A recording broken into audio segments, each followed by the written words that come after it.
전능하사 천지를 만드신 하나님 아버지를 내가 믿사오며 그 외아들 우리 주 예수 그리스도를 믿사오니 이는 성령으로 잉태하사 동정녀 마리아에게 나시고 본디오 빌라도에게 권한을 받으사 십자가에 못 박혀 죽으시고 장사한 지 사흘 만에 죽은 자 가운데서 다시 살아나시며 하늘에 오르사 전능하신 하나님 우편에 앉아 계시다가 저리로서 산자와 죽은 자를 심판하러 오시리라.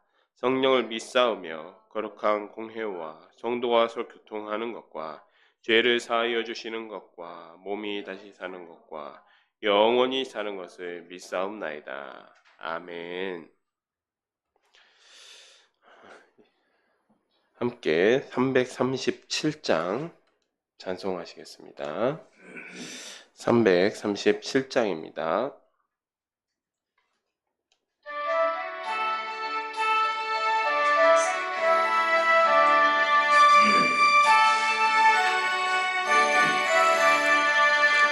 내 모든 시험 무거운 짐을 주 예수 앞에 아뢰이면 근심에 쌓인 날 돌아보사 내 근심 모두 맡으시네.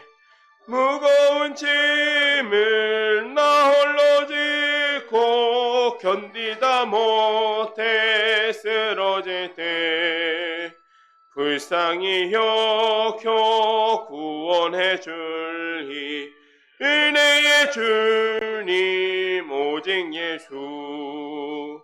내 모든 괴로움 닥치는 환난 주 예수 앞에 아뢰이면 주께서 친히 날 구해 주사 넓으신 사랑 베푸시네. 무거운 짐을 나 홀로 짚고 견디다 못해 쓰러질 때 불쌍히 여겨 구원해 줄리 은혜의 주님 오직 예수. 내 짐이 점점 무거워질 때 주 예수 앞에 아뢰이면 주께서 친히 날 구해 주사 내 대신 짐을 져주시네. 무거운 짐을 나 홀로 지고 견디다 못해 쓰러질 때 불쌍히 여겨 구원해 줄이 은혜의 주님 오직 예수. 마음의 시험 무서운 죄를 주 예수 앞에 아뢰이면 예수는 나의 능력이 되사 세상을 이기게 힘주시네. 무거운 짐을 나 홀로 지고 견디다 못해 쓰러질 때 불쌍히 여겨 구원해 줄리 은혜의 주님 오직 예수. 아멘. 제가 기도하도록 하겠습니다. 하나님 아버지 참으로 감사드립니다. 오늘 오전 예배에 이어서 예레미야서를 살펴보고자 합니다. 주님, 눈물의 선지자 예레미야, 그 자기 백성을 위하여서 눈물 짓던 그 예레미야의 눈물을 우리가 보게 하여 주시고 예레미야 안에서 울고 있는 하나님의 그 슬픔도 우리가 함께 공감하게 하여 주시옵소서. 주님, 이 시간 또다시 예레미야의 기도와 하나님께서 응답하시는 모습들을 저희가 살펴볼 것입니다. 저에게 깨닫는 마음을 주셔서 저희도 예레미야와 같이 이 악한 세상을 살아감에 있어서 견디기 힘든 순간도 있을 테지만 그 가운데서도 오직 주님을 바라보며 나아가는 그런 선지자의 길을 가게 하여 주시기를 소원합니다. 감사하며 예수님의 이름으로 기도드렸습니다. 아멘.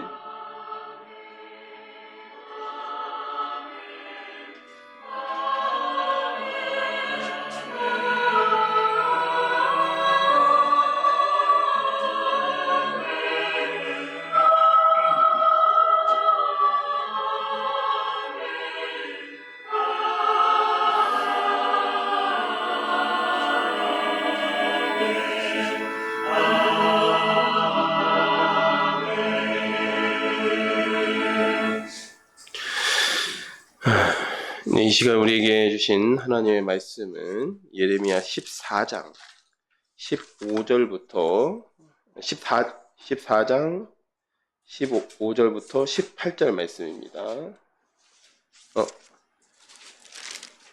죄송합니다. 15장 15절부터 18절 말씀입니다. 15장 예레미야 15장 15절부터 18절 말씀입니다. 구약성경 1075페이지에 있습니다. 제가 봉독하도록 하겠습니다. 여호와여, 주께서 아시오니 원하건대 주는 나를 기억하시며 돌보시사 나를 박해하는 자들에게 보복하시고 주의 오래 참으심으로 말미암아 나로 멸망하지 아니하게 하옵시며 주를 위하여 내가 부끄러움 당하는 줄을 아시옵소서. 만군의 하나님 여호와시여, 나는 주의 이름으로 일컬음을 받는 자라. 내가 주의 말씀을 얻어먹었사오니 주의 말씀은 내게 기쁨과 내 마음의 즐거움이오나 내가 기뻐하는 자의 모임 가운데 앉지 아니하며 즐거워하지도 아니하고 주의 손에 붙들려 홀로 앉았사오니 이는 주께서 분노로 내게 채우셨음이니이다. 나의 고통이 계속하며 상처가 중하여 낫지 아니함이 어찌 됨이니까? 주께서는 내게 대하여 물이 말라 속이는 신에 같으시리이까? 아멘. 네, 우리가 오전에는 칼과 기근으로 멸망하리라는 하나님의 말씀에 이스라엘 백성을 위해서 중보하는 예레미야의 기도와 또 그 기도를 물리치시는 하나님의 응답을 살펴보았습니다. 이 기도와 응답이 3번이 반복이 되는데 저희가 오전에는 2번째까지 살펴보았습니다. 그리고 이제 마지막 세 번째 기도와 그 기도를 마지막까지 물리치시는 하나님의 응답을 살펴보도록 하겠습니다. 예레미야의 3번째 기도입니다. 19절부터 예레미야의 3번째 기도인데 이미 예레미야도 하나님의 마음이 이스라엘을 떠난 것을 알고 있습니다. 알고 있는데도 불구하고 예레미야는 자기 백성을 너무 사랑하기 때문에 그 백성을 포기하지 못하고 하나님의 이스라엘 백성을 위해서 계속해서 기도하고 있습니다. 19절입니다. 14장 19절입니다. 주께서 유다를 온전히 버리시나이까? 주의 심령이 시온을 싫어하시나이까? 어찌하여 우리를 치시고 치료하지 아니하시나이까? 우리가 평강을 바라도 좋은 것이 없고 치료를 받기를 기다리나 두려움만 보나이다. 여호와여, 우리의 악과 우리 조상의 죄악을 인정하나이다. 우리가 주께 범죄하였나이다. 주의 이름을 위하여 우리를 미워하지 마옵소서. 주의 영광의 보좌를 욕되게 마옵소서. 주께서 우리와 세우신 언약을 기억하시고 패하지 마옵소서. 이방인의 우상 가운데 능히 비를 내리게 할 자가 있나이까? 하늘이 능히 소나기를 내릴 수 있으리이까? 우리 하나님 여호와여, 그리하는 자는 주가 아니시나이까? 그러므로 우리가 주를 앙망하옵는 것은 주께서 이 모든 것을 만드셨음이니이다. 이 3번째 기도를 보면요, 처절합니다. 예레미야가 정말 하나님의 마음이 이미 떠난 것을 알고 있지만 정말 하나님 바짓가랑이라도 붙잡고 매달리고 있듯이 그렇게 기도를 합니다. 주께서 정말로 유다를 버리실 겁니까? 여호와여, 우리 악과 우리 조상의 죄악을 인정합니다. 제발 주님의 이름을 위하여서 우리를 미워하지 마시옵소서 라고 이야기하면서 차마 이 백성을 위해서 도와달라는 이야기는 하지 못하고 주님의 이름을 더럽히지 않기 위해서 우리를 미워하지 마십시오 라고 말씀합니다. 그리고 그 22절 예레미야의 기도의 끝이 기도의 끝이 제발 비를 좀 내려주십시오. 아까 이제 14장 내용을 기억하시면 이어지겠지만 14장 맨 처음에 하나님께서 선포하신 말씀이 대기근을 주겠다. 엄청난 기근을 내가 예비해놨다 라고 얘기하니까 예레미야가 하나님의 바짓가랑이 붙잡으면서 정말 간절하게 제발 비를 내려주십시오 라고 기도하고 이 예레미야의 3번째 기도가 끝마칩니다. 하나님께서 이 15장에 하나님께서 이제 이 기도에 응답을 하시는데 정말 매몰차게 이 기도를 거절하시는 내용입니다. 15장 1절입니다. 여호와께서 내게 이르시되 모세와 사무엘이 내 앞에 섰다 할지라도 내 마음은 이 백성을 향할 수 없나니 그들을 내 앞에서 쫓아 내보내라.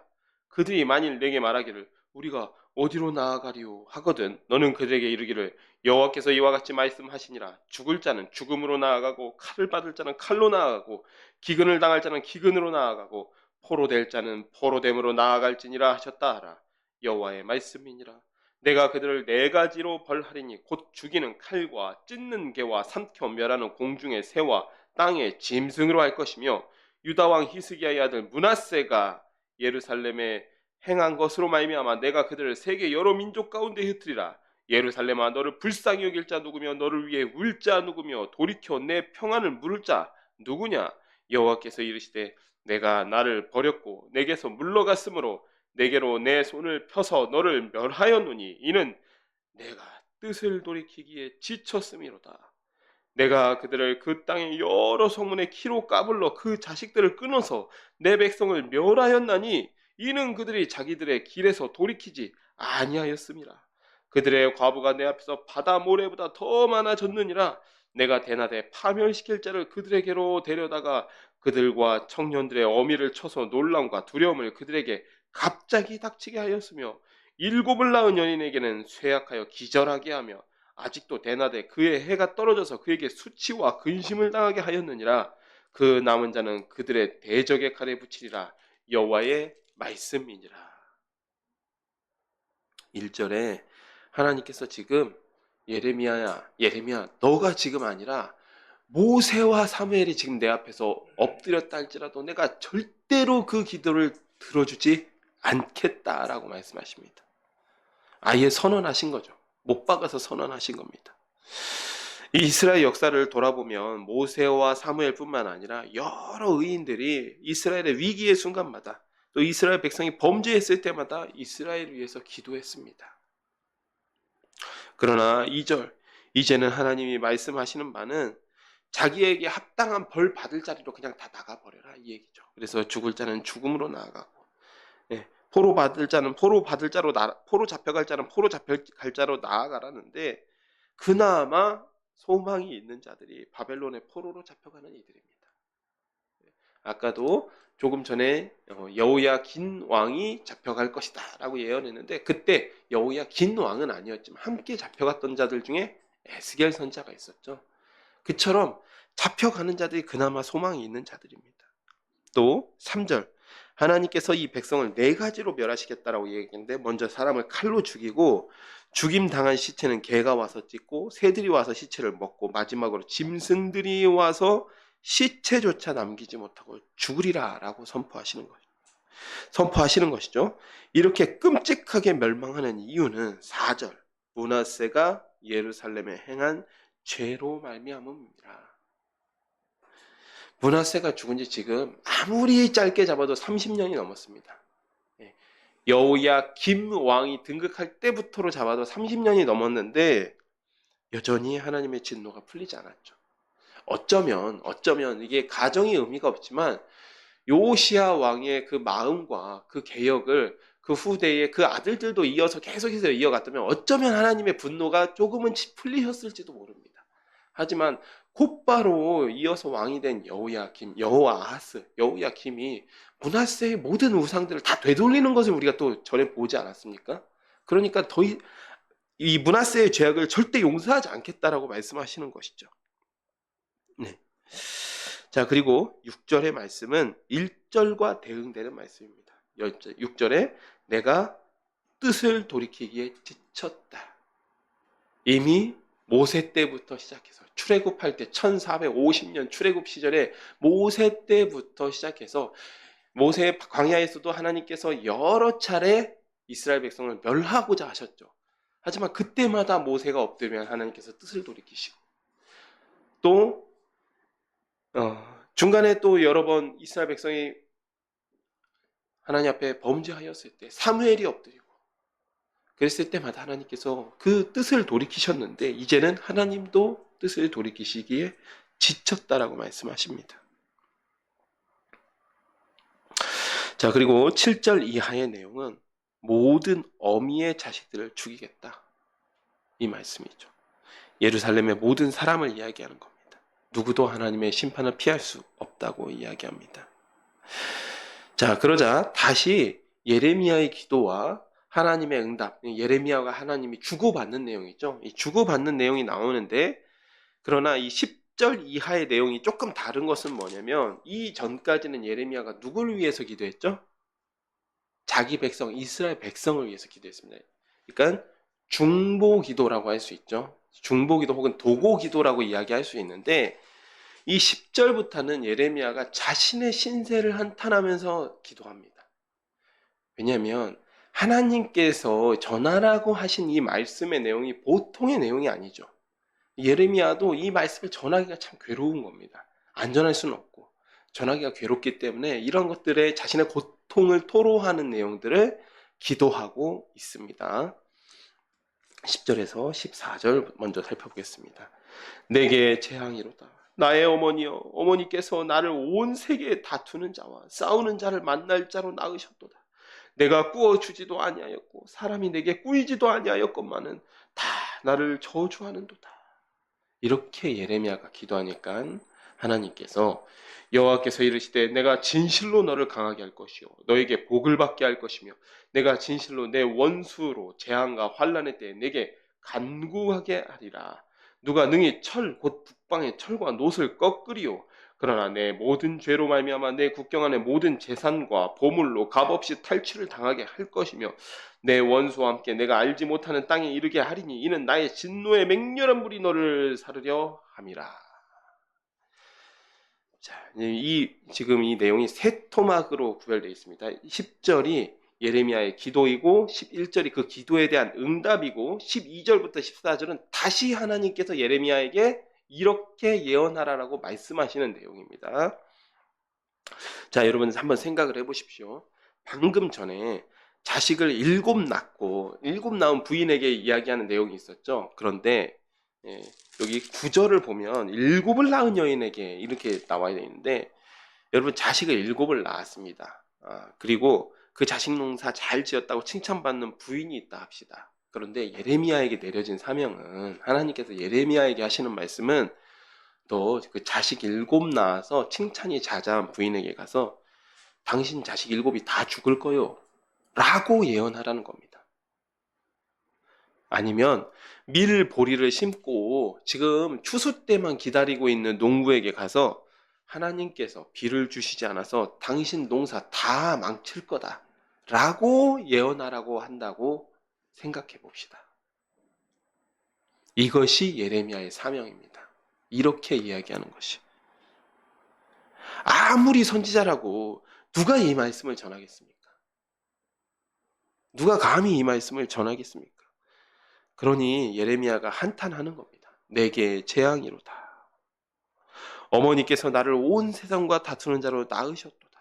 이 얘기는 세상 사람들이 싫어하는 말만 하기 때문에 세상 사람들이 모두 다 예레미야를 싫어한다라는 거죠. 예레미야 친구가 없습니다. 한 사람 있었습니다. 한 사람. 서기관 바룩이라는 사람 단 한 사람 있었고 모두가 다 예레미야에게 손가락질하고 예레미야의 대적자였습니다. 자, 그리고 이어서 이야기하죠. 예레미야가 내가 돈을 꾸지도 않았고 모두가 나를 꾼 것도 없는데 모두가 나를 저주한다. 나한테 돈 떼인 것도 아니면서 나를 다 저주하고 있다. 우리말에 정확하게 이런 표현이 있습니다. 주는 거 없이 믿다. 예레미야는 그러니까 옳은 진리의 말씀을 전함에도 불구하고 사람들 듣기에 거슬리는 소리만 하기 때문에 주는 거 없이 미운 사람입니다. 놀랍게도 하나님의 뜻대로 옳은 일을 하면서도 세상에 저주를 받는 사람이 예레미야였습니다. 11절은 이에 하나님께서 응답하십니다. 여호와께서 너로 강하게 하시며 오히려 원수가 환난당할 때 간구하는 사람이 되게 할 것이다. 실제로 예레미야 38장에 시드기야 왕이 유다가 처한 풍전등화 같은 위기에 예레미야를 불러서 하나님의 뜻을 구합니다. 물론 뜻을 구했다는 것이지 그 말씀을 들었다라는 것은 아닙니다. 즉 이런 사람이 이렇게 해서 예언이 성취가 되었습니다. 그리고 나서 12절에서 14절은 하나님께서 예레미야를 이렇게 11절 말씀으로 위로하시고 다시 심판의 말씀을 선포하시고 이 말씀을 전하라는 것이죠. 그것이 바벨론은 북방의 철과 노시라 꺾을 자가 없다라는 것이죠. 바벨론을 통한 심판은 막을 수 없습니다. 다시 말해서 내게 재앙이 이루다라고 한탄하는 예레미야를 위로하시고 곧바로 너는 가서 이 심판의 말씀을 전해라라고 하시는 겁니다. 그러자 예레미야가 다시 자신의 처지를 한탄하면서 웁니다. 그리고 여기 보면 예레미야의 정말 진솔한 기도가 나와 있습니다. 저는 사실 이 말씀을, 이 구절, 오늘 본문 말씀을 읽으면서 정말 제가 감정에 이입됐던 말씀입니다. 다시 한번 읽어보겠습니다. 여호와여, 주께서 아시오니 원하건대 주는 나를 기억하시며 돌보시사 나를 박해하는 자에게 보복하시고 주의 오래 참으심으로 말미암아 나로 멸망하지 아니하게 하옵시며 주를 위하여 내가 부끄러움 당하는 줄을 아시옵소서. 만군의 하나님 여호와시여, 나는 주의 이름으로 일컬음을 받는 자, 내가 주의 말씀을 얻어먹어 싸우니 주의 말씀은 내게 기쁨과 내 마음에 즐거움이오나 내가 기뻐하는 자의 모임 가운데 앉지 아니하며 즐거워하지도 아니하고 주의 손에 붙들려 홀로 앉아 싸우니 이는 주께서 분노로 내게 채우셨음이니이다. 나의 고통이 계속하여 상처가 중하여 낫지 아니하며 어찌 됨이니까. 주께서는 내게 대하여 물이 말라서 속이는 시내 같으시리이까 라고 기도합니다. 이 예레미야 기도 요약하면 하나님의 사명에 힘쓰다 보니 고독하고 괴롭다라는 거죠. 선지자를 더 힘들게 하는 것이 뭐냐면 너무 괴로우면 좀 그만두면 좋을 텐데 16절 하나님의 말씀을 깨닫고 하나님 앞에서 그 말씀을 얻어먹는 그 진리의 말씀을 깨닫는 기쁨이 형용할 수 없다라는 거죠. 그런데 역설적이게도 그 이후에는 하나님의 말씀을 깨달아 갈수록 점점 더 고독해진다라는 거죠. 왜 그럴까요? 여기서 하나님께서 예레미야의 마음을 하나님의 분노로 채우시기 때문입니다. 이스라엘을 향한 그 분노의 말씀, 하나님의 말씀을 깨달아 알고 하나님의 마음을 알아갈수록 하나님의 마음에 점점 더 공감이 되는 겁니다. 그러니까 그 안이 하나님의 분노로 가득 차는 것이죠. 그러자 이 예레미야가 더 이상은 기뻐하는 자의 모임에 참여하지 못합니다. 여기서 보면 기뻐하는 자의 모임이라는 것이 그냥 뭐 잔치하고 놀고 이게 아닌 것 같고요. 보면 우상에게 제사를 드리고 그리고 술 취하고 떠드는 축제 혹은 뭐 이런 것들을 제전이라고 하죠. 이런 그 우상의 축제를 제전이라고 하는데 그런 제전에 진리를 깨달은 선지자로서 그런 모임에는 더 이상 함께하지 못하겠다. 그러니까 점점 외톨이가 되어가는 겁니다. 그리고 전하는 말씀마다 듣는 자가 선지자를 죽이려 하니 삶에 낙이 없습니다. 결국 선지자가 원망하는 말을 합니다. 18절을 보면 하나님께서 나를 강하게 하시며 복받게 하신다면서 어떻게 내 고통은 계속되고 상처는 낫지가 않습니까?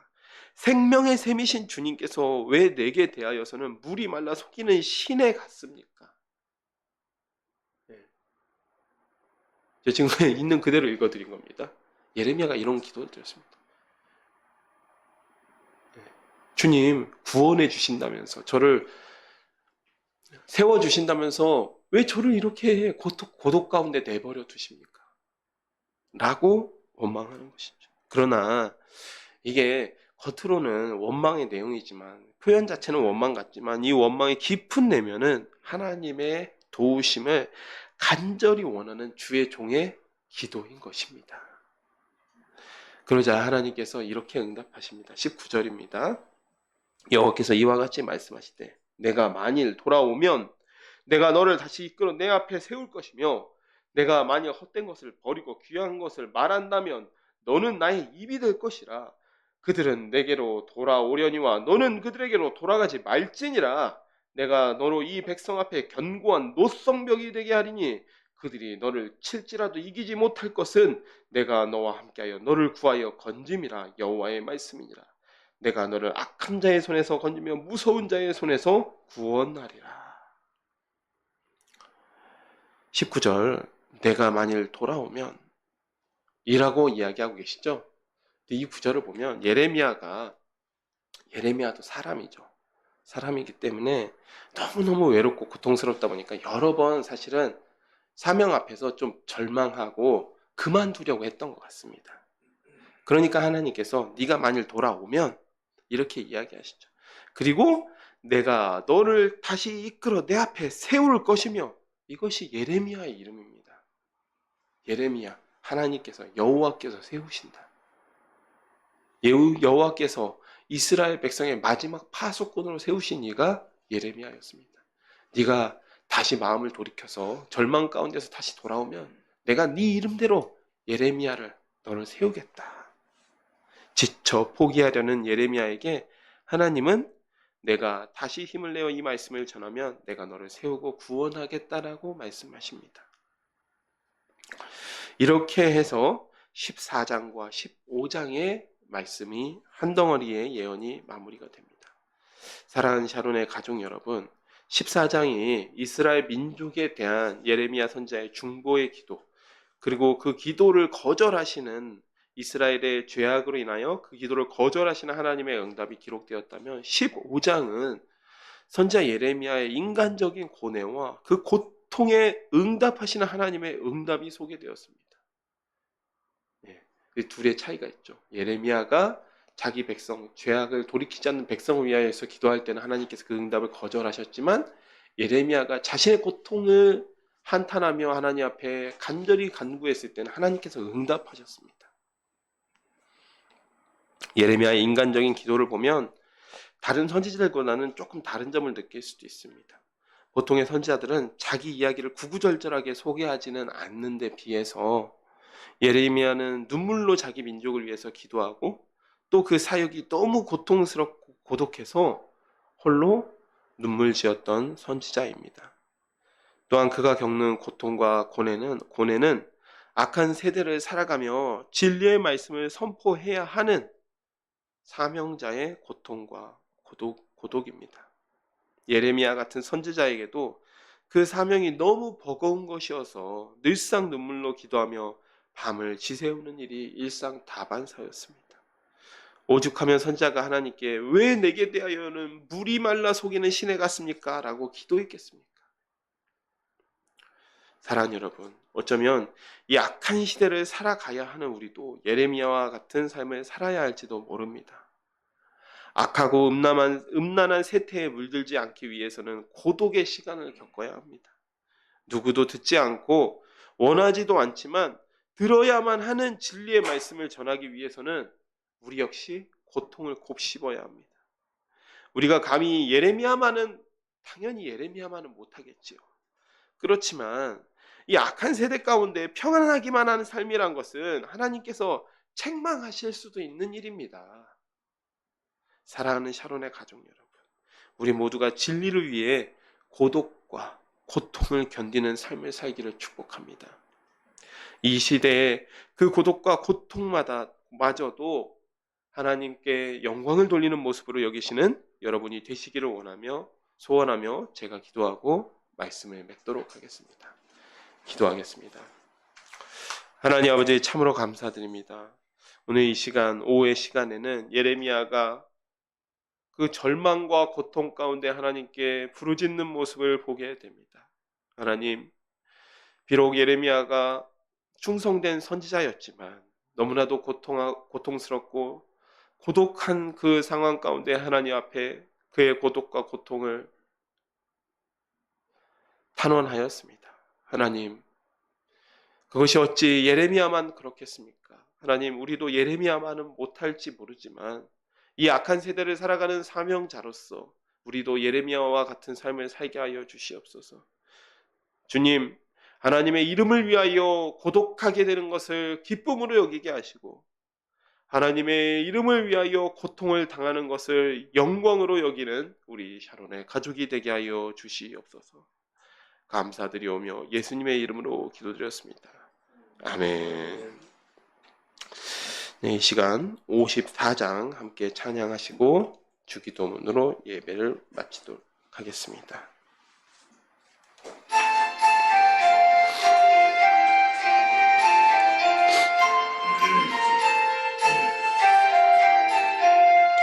주여 복을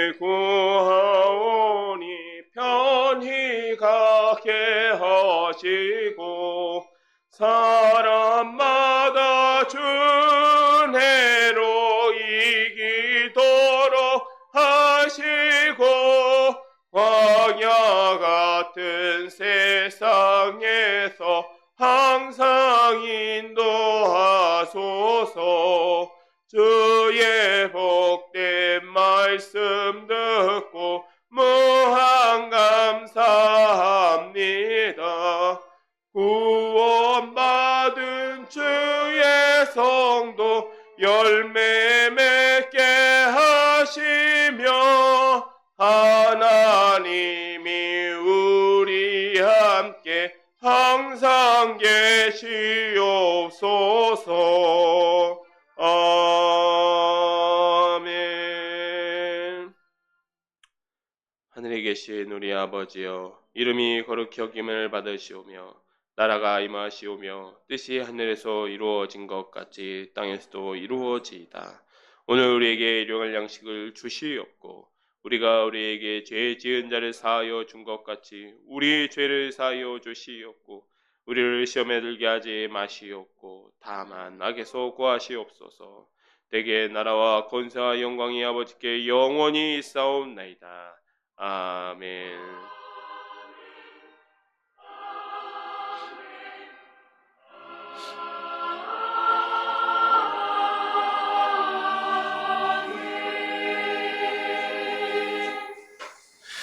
예배 마쳤습니다. 하나님께 영광과 감사의 박수 올려드리겠습니다.